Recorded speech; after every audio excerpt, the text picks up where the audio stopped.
শীতকাল এলেই আমাদের সবচেয়ে বেশি ভোগান্তির জায়গা হলো চুল। ঠান্ডা ওয়েদারে চুল হয়ে যায় রুক্ষ, প্রাণহীন, আর চুল পড়াও বেড়ে যায় দ্বিগুণ ভাবে।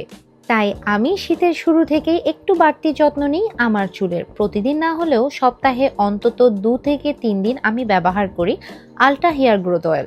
এই তেল ব্যবহারের ফলে চুল পড়া বন্ধ হবে, চুল হবে আগের চেয়ে অনেক ঘন এবং মসৃণ। কয়েক সপ্তাহের ব্যবহারে নতুন চুল গজাতে সাহায্য করে, এমনকি আগাফাটা ও খুশকি দুটোই কিন্তু দূর করে।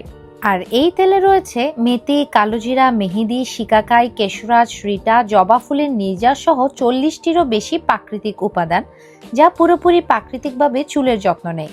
তেল দেওয়ার পর আমি সাধারণত স্কাল্প ম্যাসাজার দিয়ে প্রায় 5 মিনিট হালকা ম্যাসাজ করি। এতে স্কাল্পের রক্ত সঞ্চালন বেড়ে যায়, ফলে ত্বকের পোরগুলো খুলে যায় এবং তেল ভালোভাবে শোষিত হয়। আর শ্যাম্পু করার সময় বা পরে স্কাল্প ম্যাসাজার ব্যবহার করলে খুশকি ও জমে থাকা ময়লা ভালোভাবে পরিষ্কার হয়। সেই সাথে চুলের যত্নে আমি আরেকটা জিনিস কখনোই বাদ দিই না, তা হলো কাঠের চিরুনি।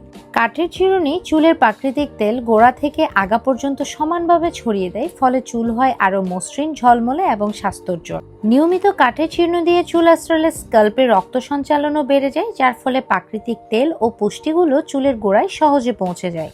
তাই এই শীতের হেয়ার কেয়ার রুটিনে তেল প্লাস স্কাল্প ম্যাসাজার প্লাস কাঠের চিরুনি, এই 3টা জিনিসই আমার চুলের গোপন যত্নের রহস্য। আপনাদেরকেও জানিয়ে দিলাম।